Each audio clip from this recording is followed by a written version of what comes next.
The show can't start until we crack open a bottle of Revelton. Whether it's their crisp, clean vodka, the bold spice of their rye whiskey, the rich smoothness of bourbon, or the original honey whiskey that started it all, every pour is a taste of craft and passion straight from the heart of Iowa. So pour yourself a drink, settle in, and get ready to relax, laugh, and enjoy the show.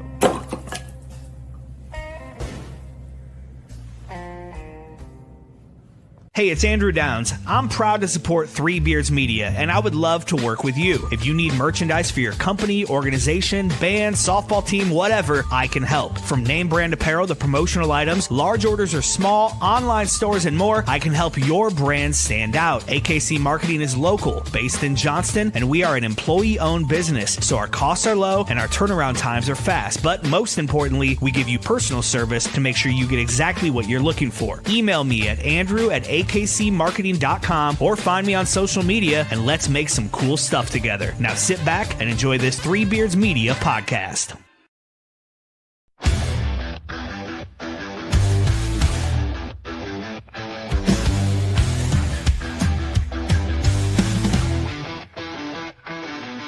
Red and gold on the edge of the sky, feel the rumble, hear the battle cry. Out in Ames where the storms ignite, we don't back down, we rise and fight. Jack Trice's his name, yeah, it echoes strong. A story of honor still marches on. Through the rain, through the pain, through the fire we roar. 'Cause we were built to thrive in the eye of the storm. Feel the ground shake, hear the crowd roar. Cyclone power, can't take no more. Legends rise, this is our norm. We stand tall in the eye of the storm. There's a cyclone blowing on the outskirts tonight. Jack Trice shakes when the team takes flight. Buildings rocking, hear the magic call. We rise together, we'll never fall. Feel the magic you can't deny. Rocket stars are taking off straight to the sky. Brick, big play, Kirby making history. When the moment gets tough, that's a cyclone way. Through the trenches, through the lane, through the heat, through the rain. When the storm comes blowing, we embrace the fight. 'Cause the cyclones strike when the time is right. Feel the cyclones strike when the time. All right, welcome back to In the Side of the Storm, where we talk all things cyclones. We are live from the AKC Marketing Studio with Andrew Downs and sponsored by Revelton Distilling Company out of Osceola, Iowa, and styled by JJ Boutique in Johnston. I'm Dave Larson here with my Storm Team partner and Cyclone great, the legend himself, Marcus Pfizer. Marcus, good evening. Good evening. Good How are Sunday you? evening. It Doing is. good, Hey, doing good. but I should say quick before we get started too far. Thank you so much for those tickets to the Houston Rockets game. I was visiting for work and connected with you, and you connected with a near and dear friend to all of Cyclone Nation. Yeah, big shout out to George. George Meehan. He's the one who made it happen. Of course, we would have loved to have seen him on the floor, but he said he's nursing, that semi-old guy foot, so he got to get it better. We understand that. But yeah, no problem at all. I'm glad I was able to help connect you guys, and he was able to, see a nice little NBA preseason game. It was, yeah. And I brought the Iowa State flag, and so I was up there shaking it, and he looked up and down the bench and was pointing up, "Hey guys, look at that. Iowa State, we're all over the country." So that was pretty cool to see. He was excited big shout to out see to that. George. Appreciate that. Well, we will get to football, but first we get a chance to see the men's basketball team in their first of two exhibition games coming up on Friday night against Creighton at 7 p.m. And I believe that is at Creighton. I went online to see if I can find out where it's going to be played, and it took me to a link that looked like it was a Creighton site. So not sure if anyone will have a visual on that. Maybe some of the local media will have a chance to cover it and put some video out to show us kind of what that looked like. Again, it's an exhibition only. Means absolutely nothing, but against a high caliber program like Creighton, I think it's something we're all excited to see. So in preparation for that, we have a guest tonight, and he played for the Cyclones from 94 to 99, had that extra redshirt season that allowed him to play that fifth season, and was part of some really illustrious seasons with the Cyclones. And as our Marcus Pfizer can attest, had a mean set of elbows. played with guys like our co-host and also names you will all remember. Dedrick Willoughby, Kenny Pratt, Scott Bankhead, the pride of Winfield, Matt Union, and of course, Ames, Iowa. Want to welcome on here to the show none other than Klay Edwards. What's going on, fellas? Thanks for having me. Yeah, Welcome.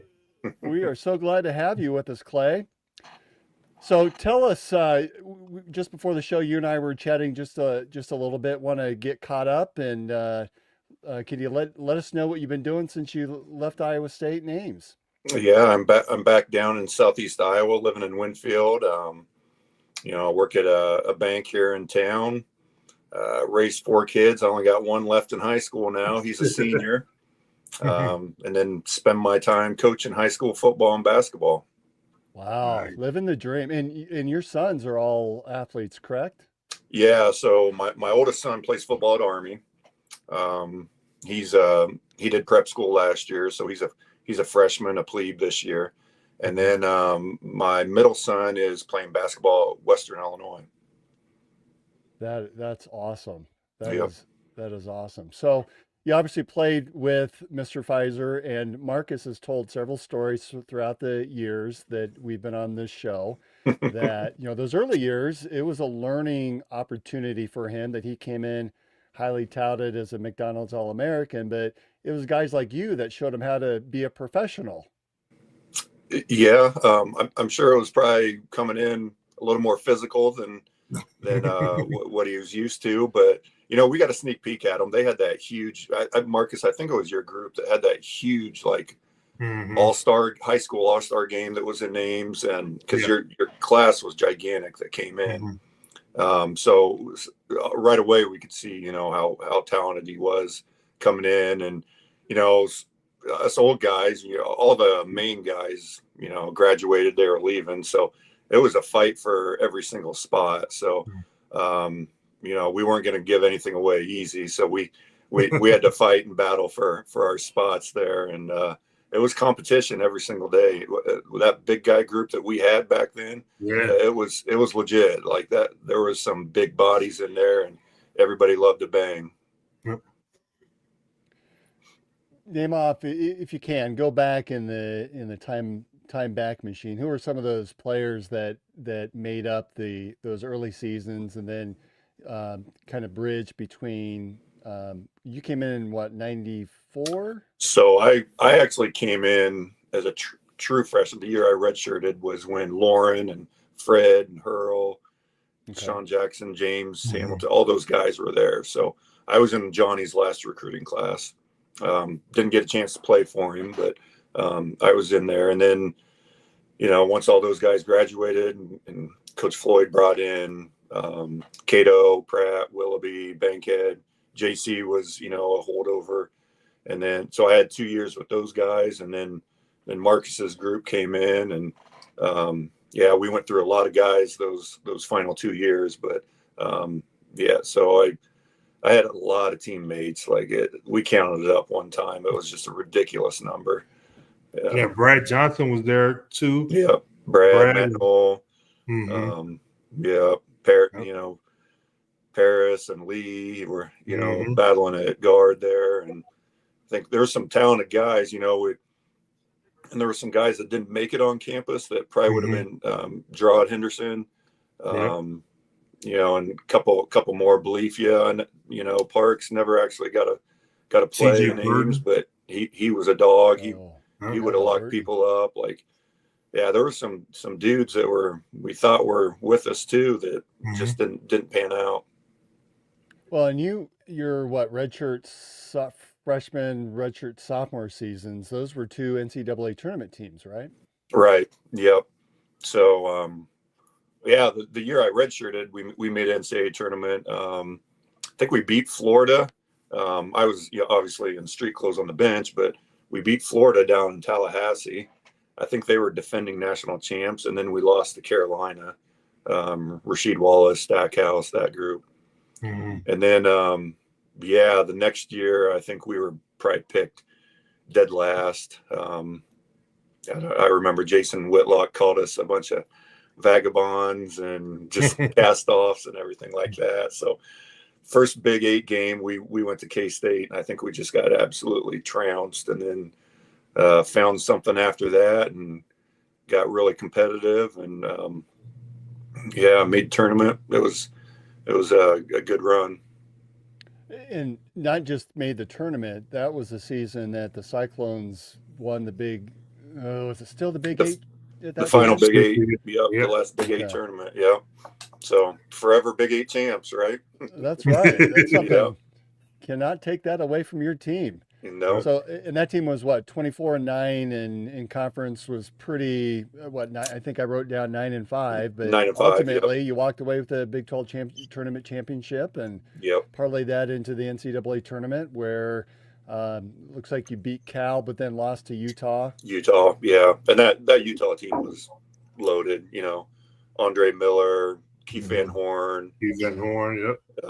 the big Michael Doliak, those are all, three guys that spent a lot of time in the NBA. Hey. Two of them were probably all-stars at one point. So, but it was a fun ride. Take a step back, if we could, Clay. You obviously had a very successful career at Winfield Mount Union, and were you in the same graduating class as Jess Settles, or was he? Jess was a year older than me, so he graduated high school in ¡93. I was 94. Okay, and then he ended up going to college for like 12 seasons, and you went the traditional. Felt like it, but if it was today's day and age, like he'd probably still have 2 years eligibility. Yeah. That's right. You might too. Yeah. What made you select Iowa State? Really, probably Coach Orr, like just hitting it off with him, and the assistants were great too. I got along with all of them, but when Coach Orr was in your living room, and I grew up in Morning Sun, Iowa, chatting with my parents and me there, and his the guy that flew the plane, it was just like another father figure there with us. So my parents loved him. I loved him. And then, being in state was a big deal for me. So yeah, just his infectious attitude and the style of play. That was a big thing, the style of play. He got up and down the court, and I used to love to run and everything. And then when Coach Floyd came in, it was a absolute flip, right? We were playing in the 50s and 60s and grinding games out. So that was a little different, but back in the day, like loyalty and commitment were a huge thing. And, I had calls and stuff, and, people wanting to stash me at a JUCO for a year or whatever. But, once I made that commitment, I was sticking no matter what. Nice. We have a viewer here that's commented. I don't know if you know Chad, but apparently he wants to know who was the best rec player you faced. He's wanting us to say it was him, but Probably. That's my guess as well. He's probably he's got the light on and up in Dubuque and on his driveway out shooting hoops right now. I'm gonna say it's probably between him and Carl Cassell. Carl, yeah. Carl was pretty good too. Yeah, they both could play. So tell us about what it was like with the both of you going at it in practice. Marcus is coming in as that McDonald's All-American, the first that Iowa State had seen. Of course, but by that time you're a grizzled veteran. You've been around. Now you're on your second coach with Coach Floyd. What was it like to have a young pup like Marcus coming in and going off and practicing? Because you played essentially the same position, correct? Yeah, I would say, yeah, pretty much. Maybe I was more of a 4/5, and Marcus could go outside. He could penetrate a lot better than I could. So, he could go 3, 4, 5, whatever we needed. But it was awesome, right? Like I think it made both of us better. I was never a high volume scorer. You know, that junior year when I think that would have been your freshman year, I probably was around 9 to 10 a game, which was my high for my career. But, you know, I was more of a rebounding and defensive guy. So, you know, he comes in, he's just a natural scorer, right? Like big, strong, wide shoulders and can move people. So I thought we played off of each other pretty well. It wasn't like he wasn't selfish at all. You know, he could have came in there as a McDonald's All-American and thought he needed the ball every single time and to score it nonstop. But, you know, and Coach Floyd did a good job of, you know, the main thing was we were trying to win games. So we played off of each other really well. You know, I'd grab boards and let Marcus do his thing, you know. Well, for me, it was a little bit different. Yeah, it wasn't as fun my freshman year as it may have been for you. You know, Coach was trying to prove a point at times. I know. For me coming in, you know, coming from a small town in Louisiana, people, you know, one of the things that always, you know, made me mad. It was like, well, man, why are you going to Iowa State? And I'm like, because I want to go to Iowa State. Like, you know, that's one of the things that put a big chip on my shoulder. You know, because I wanted to prove and be something different than what everybody, you know, just assumed, you know, you wanted to go to, like a Duke or Michigan or North Carolina. All that. I wanted to go somewhere totally different. So, you know, being a McDonald's All-American coming in, you know, I was young, had that little thinking, okay, I'm finna go in here and, you know, people back home, man, you know, you're going up there, you know, with all those guys can't handle you. You know, those skinny white guys up there can't handle. Then I ran into a 245 Klay Edwards. Yeah. Those skinny elbows, and then Tony Rampton was throwing elbows, and yeah, I was like, okay, and Tony's were sharp. This is a little bit different than what people, you know, told me it was going to be about. You know, I thought I was going to come here and just, you know, move guys around. Then we had Stevie that was strong as an ox. We had, you know, all these guys that was down here just, you know, Paul was in there too, you know, had been there a year and just, you know, bigger and stronger. Like I just had to learn so much. And that freshman year, man, those first couple of practices, it was not fun for me. But eventually, you know, I started understanding different things, you know, understanding what it took to, one, be the student athlete, be. Oh, that's an awful picture. You know. You're really hard to find on the interwebs. I'm just saying. That's the best I could find. That game was actually out here. Who was that, Arizona? That was Arizona. Yeah. That was in Vegas. Yeah, but I just remember, you know, it just being totally different than what, you know, people from back home assumed it was going to be. And it helped a lot for me to understand. You know, I needed to learn a lot. I needed to understand how it is to be an adult. You know, I was a true freshman. I remember during the season, someone asked me, "Man, you're a true freshman?" And I had no idea what that meant. You know, I graduated high school and was in college, and I was playing basketball. I just didn't know what that meant. So, you know, to understand that I was young and learning different roles and different things to do, Coach Floyd was such a tyrant on being particular about the things we had to do coming off of the season that they had the year before, and all those guys that were gone. You know, it was a lot of pressure. You know, we didn't have a lot of success my freshman year. You know, I had a better record my sophomore year, but that freshman year was real tough, man. Really. Yeah, and I don't know if you realize, like, so before, like, Kelvin Cato was kind of Coach Floyd's project and the one that would get the brunt of his wrath a lot of times. So, and then it kind of rolled into you, right?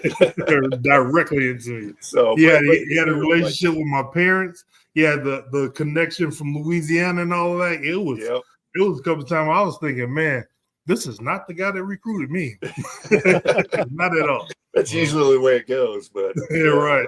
Yeah, but you know, like Coach knew, like, if wherever we were going to go, it was going to be based on however, like, Cato played or how you played. So, yeah, Did the It's two just of part you of the have a game. natural kinship? Just the fact that you're from small communities now going to a larger school like Iowa State. Did you have any parallels there? I mean, it was we never really talked about it, Right, yeah, honestly. right. Like We were once you just get, trying to survive. yeah, once you get there, like honestly, like a lot of the team bonding was just complaining about how long and hard the practices were, and Yeah. begging Mark Coberly to go talk to coach, saying Oh he's my killing God. us. Oh my gosh. Yeah. So, Clay, did We you would love practicing at Hilton just as much as Marcus did?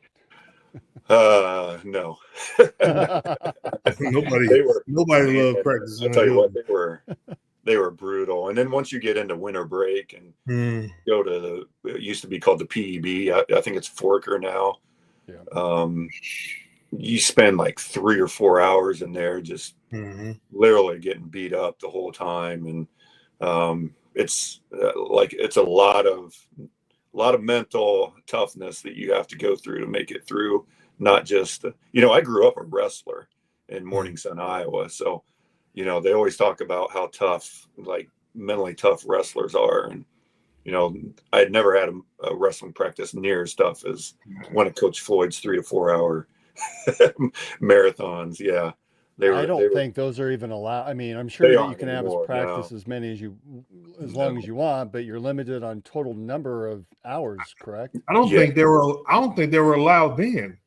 We just, just happened to yeah. somehow, Whatever the hour limit was for a week, we were right on top of it. I can did I guarantee tell you you? that. I had not been saying Yep. it? But it's we used to hide the clocks because we literally did not want to know what time it was. And we get in there 2:20, 2:30-ish, and come on, it can't be one more hour left or whatever. And we look up, if you happen to see what time it was, it'd be like 4:30. And then we realized we ain't nowhere near being close. Yep. Nowhere near being close. Yep. And I remember just like by the end of the season, like I would be physically drained, probably lost 10 to 15 pounds Right. from the start.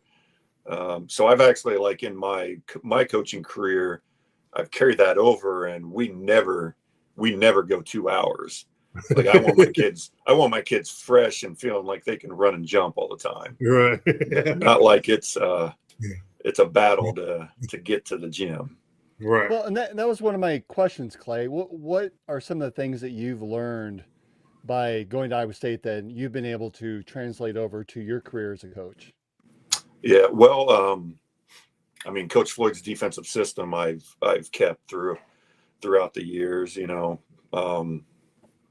We led the state in defense in defensive points per game average for 2 years here, just a few years ago, and it was all based off of, it was exactly what he taught us. Now we've evolved and we're multiple now in our defenses, but still run some of the plays. You score more than 40 points a game, though, right? Yeah, not a lot, but it depends on the year. Well, the high school scoring is a little different than college. Yeah, 8 quarters and right, and yeah, but still run some of the plays. I'll call or text JC Holloway. Hey, what you remember this play? Like, how did we run that? And JC will remember it like that. So, yeah. So yeah, I bring quite a bit back actually from those years. So you went from Coach Orr to Coach Floyd. Did you play at all under Coach Eustace? I did 1 year. Yeah, it was a different year. Yeah, like and he was, I don't know how to put this nicely. He was, I would say, planning for the future at that point. So maybe a couple of us older guys didn't really get the run that we had before. Kind of sucked, but we battled through it and whatnot, but just try to be there for the other guys on the team. But I got a little bit of run, but not anything what I was hoping for. Can you share the importance that role players have? And I really saw you as the ultimate team role player that would come in, bang the boards, just play tough, gritty defense against, high caliber athletes. And while you weren't like this elite athletically, you just had this sort of hardness about you that no one was going to beat you without a true battle. And you just had this toughness about you. Can you share with the audience a little bit about the need for players like that helps the team overall? Yeah. You know, really, it started with conversations with Coach Floyd about how I was going to see the floor. The different ways I could help this team. So I actually took like a lot of pride in trying to get, Dedrick open, setting really physical screens, getting him open. If you pull up tapes of, some of those old games, I'm kind of just like flying around, finding Dedrick's guy all the time, putting a body on him. Now I probably could have been called for a gazillion moving screens, but they just didn't call them back then. So, and then doing the dirty work on defense, rebounding, that was my main thing. That was, what I was pretty good at. I think I was third in conference my junior year, rebounding at 8 a game or something like that. But just being physical, and then defensively, like, I'm 6'8", a lot of times I'd be guarding 6'10" to 7 footers.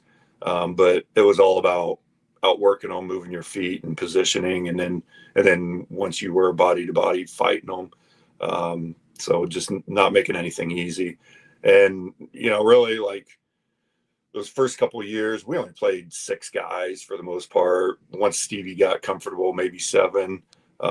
So like a guy like me was going to get time because Cato wasn't capable of, with his gas tank of playing more than 20, 25 minutes. So there had to be somebody come in there to bang with those big guys. And JC and Dedrick never left the court.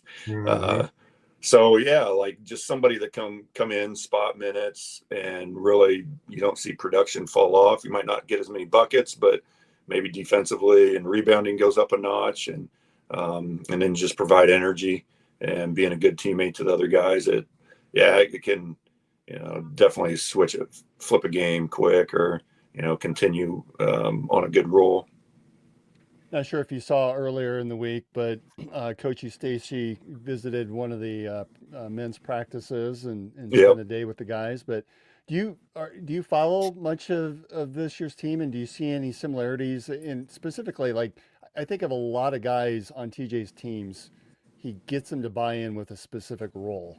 Yeah. He says, I want you to be really good at this. And he puts all those pieces together and has immediate success. Yeah, definitely see.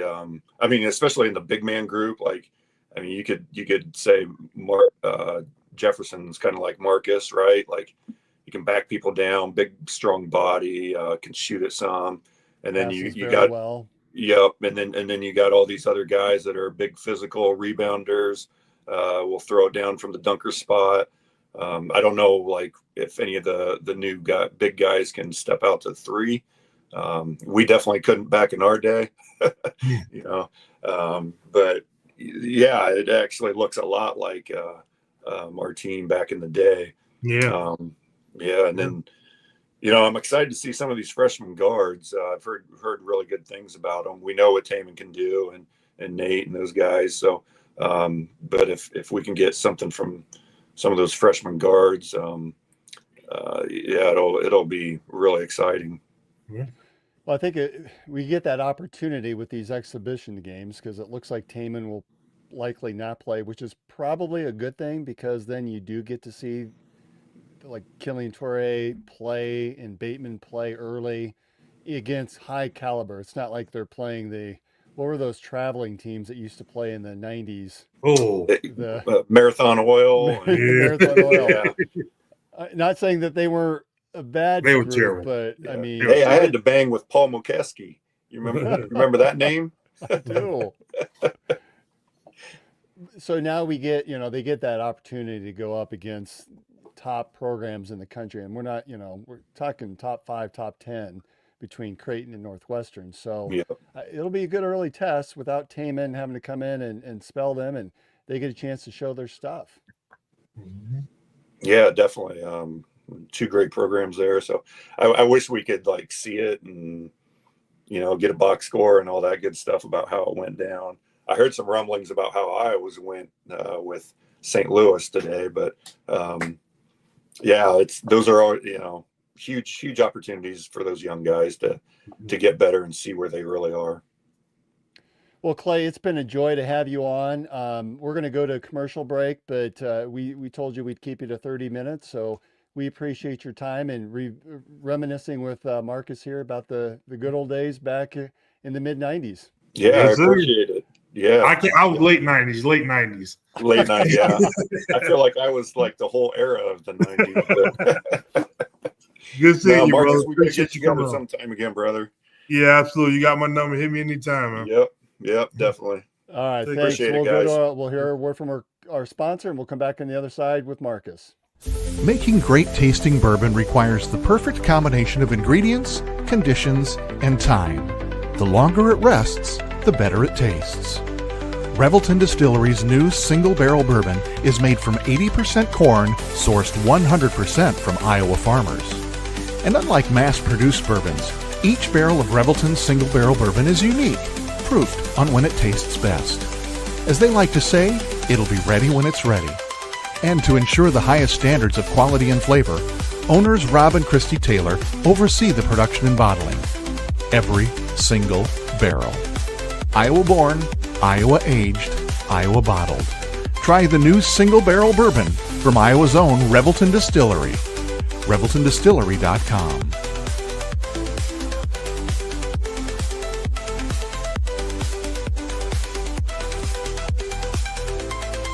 Gentlemen, let's be honest. Finding the perfect gift for your wife or girlfriend isn't always easy.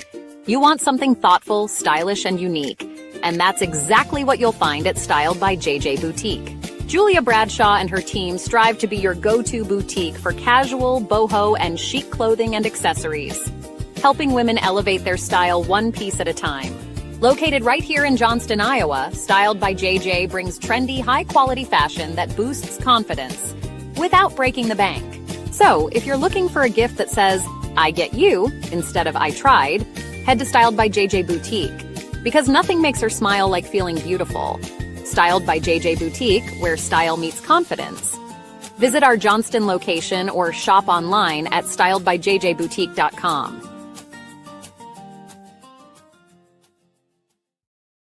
Chamberry Boulevard. Yeah, that's kind of a neat road. I'm Yeah. gonna have to go up there. I've been meaning to, and next Saturday may be a good weekend with the football bye week coming up. Hey, before we get too far into it, I wanted to pull this up. So Newton High School in Newton, Iowa, is participating in they're up for $1 million prize that's going to be awarded by T-Mobile as a part of a big promotion called Friday Night 5G Lights. And it's going to be used to upgrade Newton's football facilities. Newton is the only school in Iowa that's participating in this. And we as fans, we can go in, follow the QR code, and we have a chance to vote once per day off of each email address that you do. So if you have multiple email addresses, you can vote multiple times, but only one a day per email address. And it would be really cool if Newton can win. So if you can, follow the QR code, and maybe we can get Chris Shipley to upload the link at some point. I'm not quite certain how to do that. But we've got until I think Friday, is it Thursday or Friday, the 24th. I have to look at my dates on that. I may be off. But it is the 24th. Newton, as of tonight, was in 7th place. So if we can help out, I'm sure that would be much appreciated to be able to get Newton $1 million in upgrades to their football facilities. So if you can do that, there's no money, no costs involved, not asking you to give over your third child or any other child, but go ahead and just click that link and please vote for Newton High School. All right. So, hey, back to basketball if we could. So they had media day, and some of the takeaways that I found really fascinating is there seems to be an emphasis on Joshua Jefferson, which I know you love his game. In fact, I think he loves your game too because he's changing his number to number 5. Did you see that? Yeah, I saw that. I think that I love it. And one of the things that here's a quote from Joshua, but he said he's just trying to do everything that he can and to make the defense miserable, basically. I love that quote. My job is to make the defense miserable. Yeah, I love being the guy that had guys thinking, "Damn, we got Pfizer tonight. I got Pfizer tonight." That was a big thing for me. So, I absolutely would love to see him do great things in that number. Take us as far as and beyond what I did in my last year, and have a lot of success. So, let's go. Well, I love it. Another thing that came out during men's media day, actually, two things I found interesting. Number one, I'm finding it intriguing that TJ has been having them do MMA workouts once a week. What part of the workouts, though? I'm not sure what part, but it's just there's some MMA stuff that they're doing to help get them more agile and increase their As long as they're speed and not quickness. MMA and each other and going through workouts, Well, what well, up, B? I don't know that. Did you guys see Nate Heisey's picture on social media? So Oh, this is kind of hard, but he's got a big old Band-Aid above his eyeball there. that could So be just practice. That could be I'm just practice. I'm sure it was practice. But if you start to see some cauliflower here, there's something a little different going on. Something different. Something different going on. They switching sports then. Right.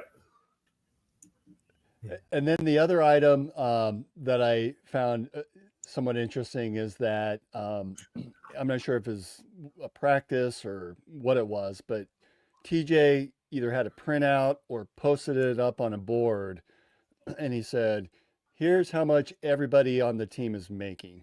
Of course, with the new rules, players are now allowed to be paid compensation, and he just put it out there and said, "If you have a problem with that, there's a door, but I'm telling you, here's what everybody's making." So we're all on the same page. Now let's focus on basketball. I thought that was pretty neat. What? Well, there's no different than the NBA. And I mean, you can look up, you can go to hoopshype.com and see how much a player is making if you really want to get technical with it. I know in collegiate sports that's new, but I mean, you are dealing with guys like in the NBA that are making a league minimum, and you got guys that's making 58, 60 million. So that just is what it is. So if you have an issue and a problem with that, you either get better and get your dollars up, or like Coach say, hit the door.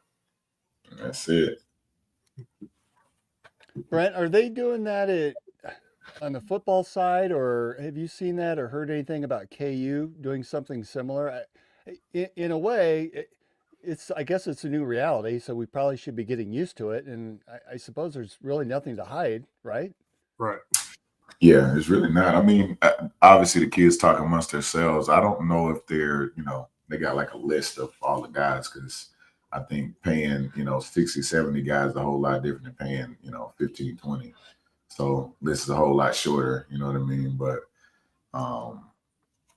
yeah, I mean, I think it's good to get it out the way. But, just like Marcus said, we know there are some guys that are clearly going to be paid more. I mean, it just is what it is for business. If you're not the guy selling jerseys or putting butts in the seats, you got to kind of be happy with a check, and you just, obviously work yourself to get better. But it is what it is. Play ball. But both of you are good with it, putting everyone's amount up on a board and saying it is what it is. I mean, it's for me, it's I look at it as whatever the coach decides to do. Okay, it is what it is. Because like Brent said, I mean, you can get one, they're going to speak among and talk amongst each other. And two, you can get this information from wherever you want to get the information from if you need it, if needed it. Or if you needed to get the information, you can get it from it if you wanted it. So, I mean, it really don't matter at this point. It's no secret. It's not like somebody's getting paid under the table and, he may be getting X, Y, and Z. If anything, it's probably keeping guys honest because guys probably be saying, I'm getting $1 million, he, probably getting 20,000 or some crazy thing. But it is what it is. Every program is different. If that's what he wants to do to, keep all of the BS down, then so be it. And Brent, welcome back. We missed you. Would you like to share? Or can I share what you were doing today? Oh yeah, we coached the young 7th grade fellas to a little championship today. Easy work. You won a world championship, right? Can we say that? To them, yeah, for sure. Now it was it's always cool to see like the growth in kids from like week 1 to the end of the season, but the hype that was around the team that we played, this Roosevelt team. I mean, and when I tell you they had some huge kids, there was a kid that was 6'3", 250. And I kid you not, he's in the 7th grade. Huge. I was like, why? High school. Yeah, I'm like, dude, why you in pants? Like, check his birth certificate because this ain't right. But when I tell you, we don't have a bunch of big dudes, but I was like, we're gonna put y'all in position, and I was. I almost got kicked out the game early on because the ref calling some nonsense. But I was like, man, I just wanted the kids to know too. Like, I don't care who it is. Nobody's gonna oppose you. I'm rocking with you. We're gonna rock and roll. So, and my little dude did his thing today too. So he got a lot better today too. I was super proud of him because he was nervous, all the kids are so big, and I was like, so what? Like, we're gonna punch him in the mouth and see what happens. Right. And they legit punched them dudes in the mouth over and over, and they didn't know what to do, and it was awesome. It was awesome. So they'll feel so good tomorrow. School. Man, yeah, oh yeah, because nobody, our other two teams got blew out. Like one team lost 27-0, the other one was like 42-6.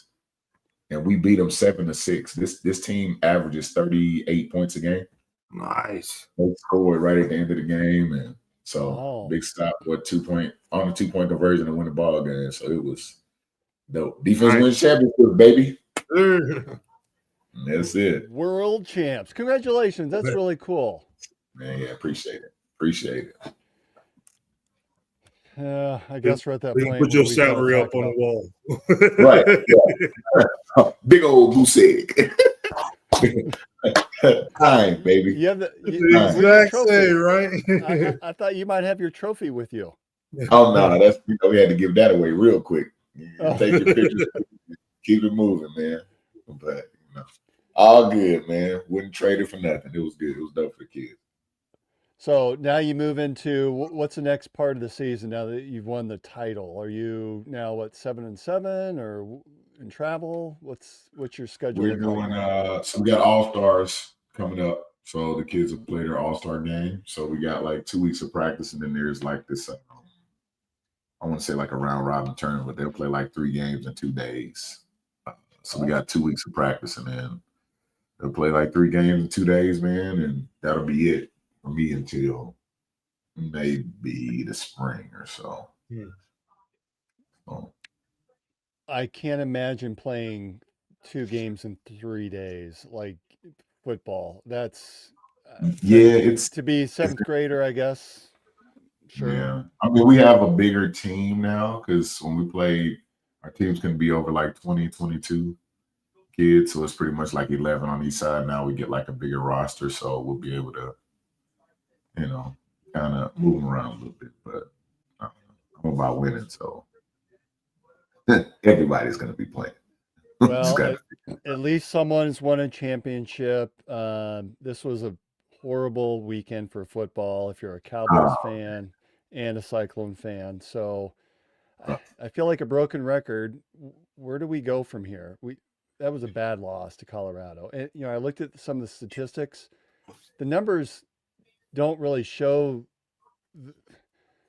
the score was as bad as it was. Like we threw the ball, we ran the ball. It just felt like we didn't make plays when we needed to make a play. And that damn kicking game continues to haunt us. Mm-hmm. Yeah.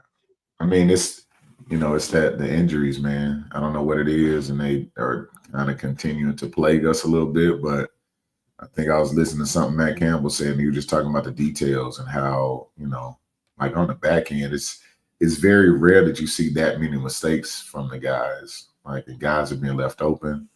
Like I know speed is the biggest, like and I know speed is the biggest neutralizer, but to see guys that wide open against our defense is like rare. So we're missing something, and I know we lost our top, 2 corners, whatever, but it's next man up, right? So we still got to step up and make plays. But it's some inner working things that we got to do, and I'm sure Campbell's gonna spend a lot of time cleaning that up. But of course, I had that wedding last night or late yesterday, so I missed most of the game and had to rewatch it. And you guys just said don't watch it at all. I did. I watched all the second half, a little bit of the latter part of the second quarter. When we went down to score at halftime, I thought, okay, it's 10-7. We haven't played terribly well. We at least have the lead, and then you come out at halftime and the announcers are saying, Campbell coach teams are 19-0 when leading at half on the road. I thought, that's a pretty good stat. I feel pretty good. And then Colorado throws first play, long pass for a touchdown, and all of a sudden it felt like, well, that was halftime right there. As soon as they scored, I thought, oh, the script just flipped. Yeah. I didn't know who I was really watching, man. When I tell you I was so confused about the back end, I haven't seen a bust like that in a very long time. So I don't know who's supposed to be communicating, it's not, but that was surprising to me. That was surprising.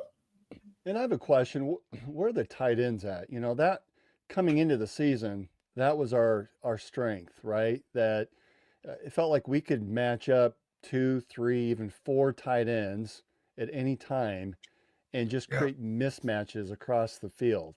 It doesn't feel like we've sort of forgotten the tight end position. Yeah, I mean, it's I don't know. Maybe that wasn't in the game plan or what. I'm not sure, but you're right. I didn't notice a lot. And the shots they did take, the one bad ball on the PI that Rocco threw on the interception, that was a clear miss PI, but it was also a very bad, poorly thrown ball by Rocco too. So yeah, I don't know, man. We were not clicking. And sometimes maybe we got to get out of the top 25 to start playing ball again. Right, that's what I felt like. It's damn near the curse of the top 25. Like you want us to be there, but it's like until we drop out, we start to play our best ball once we get out of it again. So hopefully this is a wake up call. See what Texas just did to Oklahoma. Yeah. Although Texas, I think, just fell down a couple spots out of the 25. We're like 36, 37, something awful. We're not even. I didn't know it fell that far. Oh, it's far. We're below Iowa now. If that tells you anything. Wow. Man. I didn't know it was that far.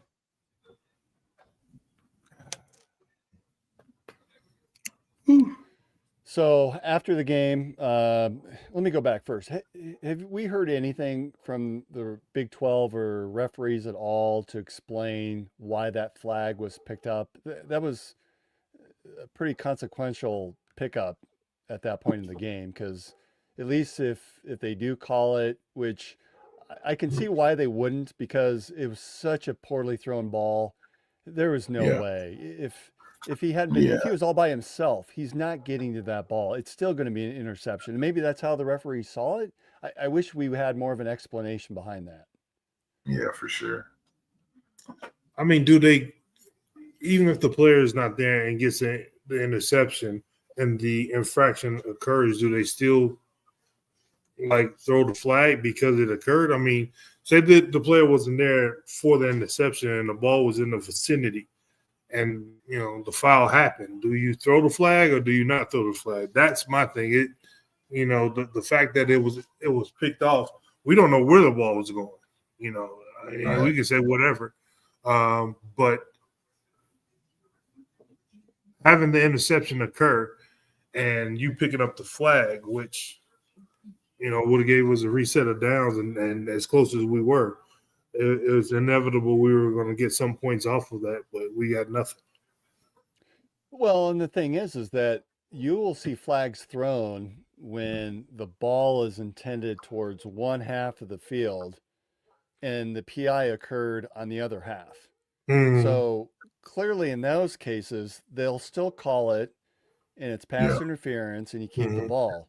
Now, in this case, it happened right in front, right where he's throwing the ball. Right. And so you would think that they would have kept the flag, called the interference. Instead, they picked it up. Now, again, you might as well have thrown it out of bounds. He was never going to catch it. So I just wish we had some sort of explanation at the end of the game.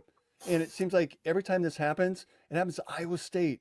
I can remember 2017, 18, whatever it was, where there was a couple of flags. Alan Lazard was playing at that time.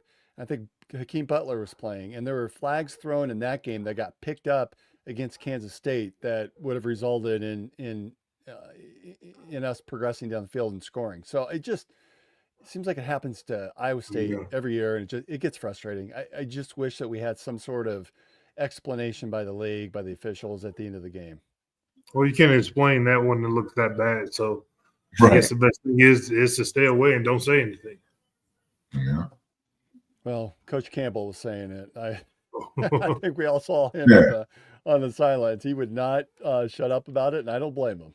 I mean, I was like watching it, like, okay, good, okay, we got at least that's PI. Like I gotten up from the couch and walked in the kitchen, and then here it was picked up. Like, what? There's no way. And then it was an interception. I can see it was picked up and it was a loss of downs, or maybe we didn't score the touchdown, but it was an interception. I'm like, okay, they picked it off, but it's a PI. We good. Nope. Yeah, that definitely was they shouldn't have picked that up, man. That was clear cut.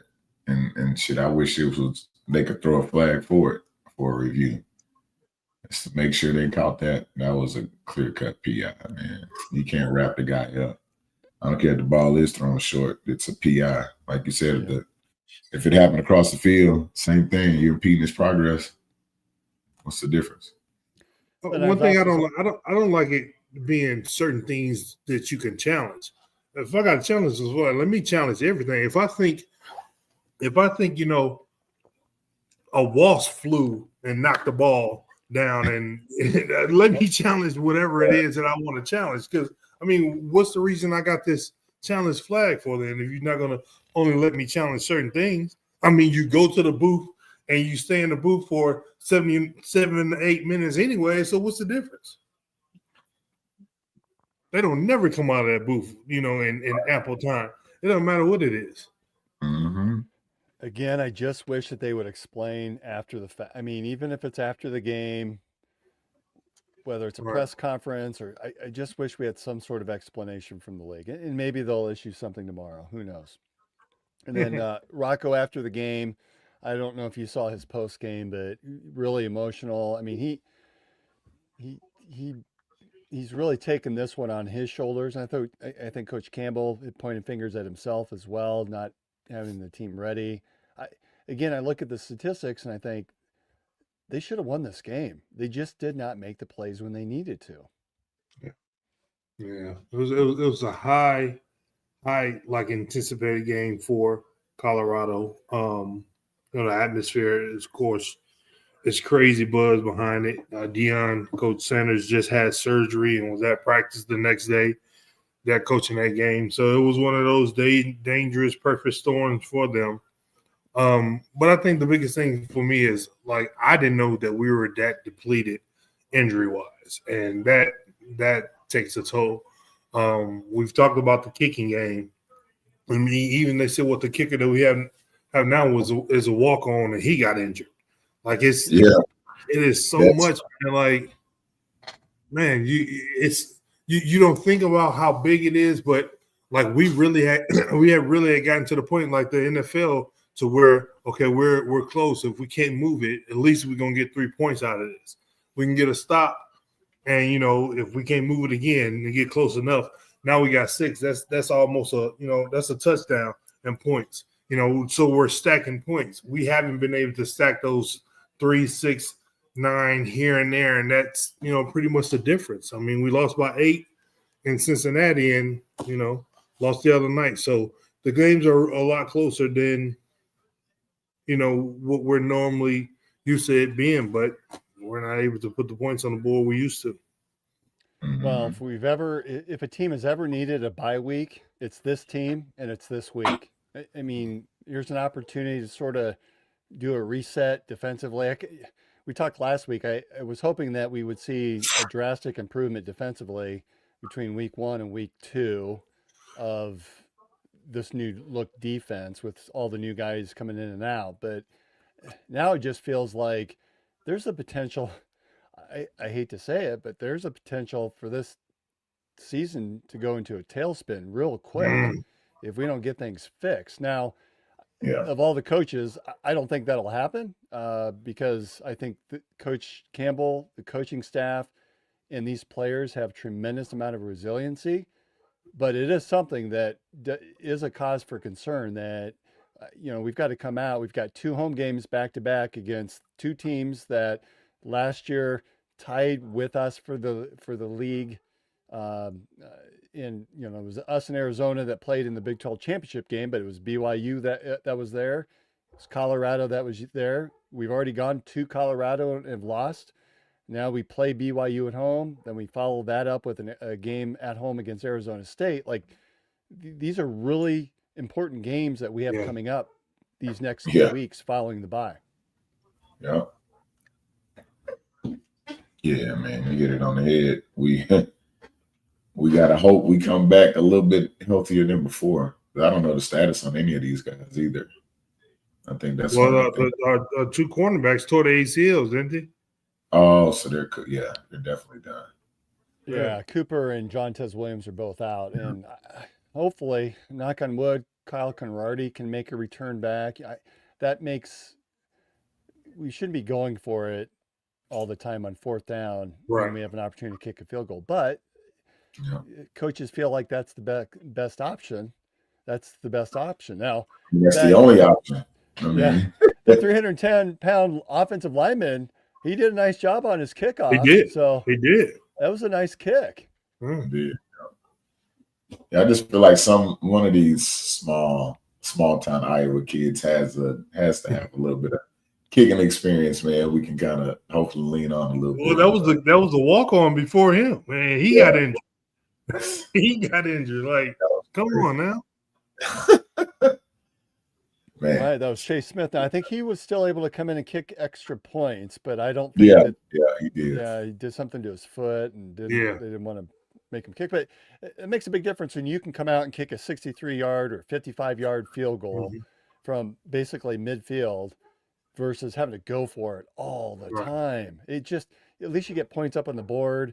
You feel like you've got a successful drive. You can get some momentum, and that just kills your offense when you have to go for it. That's what we miss. Get it. And I can't tell you how many times it was like 3rd and 12. It was always 3rd and 12. It felt like the entire game. Oh. Yeah. Well, hopefully things definitely pick up. All right, fellas, my dogs are going nuts. So that's my sign. I probably need to exit out and exit the basement before they tear my house up. So anything else we wanted to add before we close the show for the night? Man. Hopefully we get out this tailspin that we've been in, and I'm still gonna have on my hat. I'm still out in the street pulling for. I would have. I just got in for the game. Otherwise, I would. But we got a week, so I'm sure we'll bounce back the right way. I got all the faith in them, and so we'll come back on top and take care of business on the 25th. So, well, that's just it, Brent. These teams are not the teams of old. These are teams that still have passion, that have Yeah. very good coaches. The players have a lot of pride. Again, we were just in the Big 12 championship game last year. We beat what is now the number 2 team in the country in Miami. I mean, so we still have a lot to play for. It doesn't sound like we're going to be in the Big 12 title game, but there's still a lot of season left to play. That these players, they want to play, they want to win, and I expect them to come out, and I would not be surprised if they win the rest of their games. I'm not saying it'll happen, but I would not be surprised. Yeah. We got 5 more, right? That's that 1, 2, 3, 4. Yeah, we got 5 more. We good to go. Brent, Brent, we're not going to get that 11-1 mark that you predicted. Yeah. I'm sorry. That's all right. We got to keep hope alive, though. You know what I'm saying? We still can be 10-2, maybe 9-3. I hope nothing worse than that, but it's we got to turn the season around pretty quick. So thanks everyone for joining us tonight. It's been an absolute privilege, and I'm glad everyone was able to join us. And thank you to our guest, Klay Edwards, who joined us for the first half of the show. And listen to prior podcasts that we've had. We've had Ellis Hobbs in the past.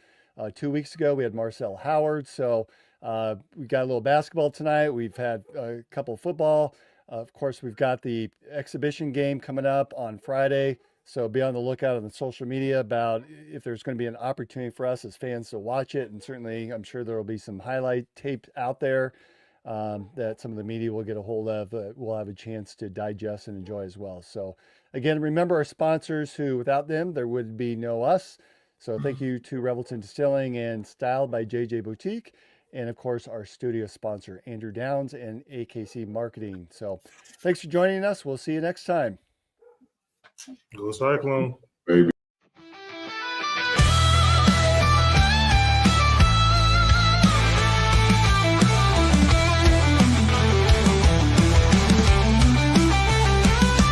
There's a cyclone brewing on the outskirts tonight.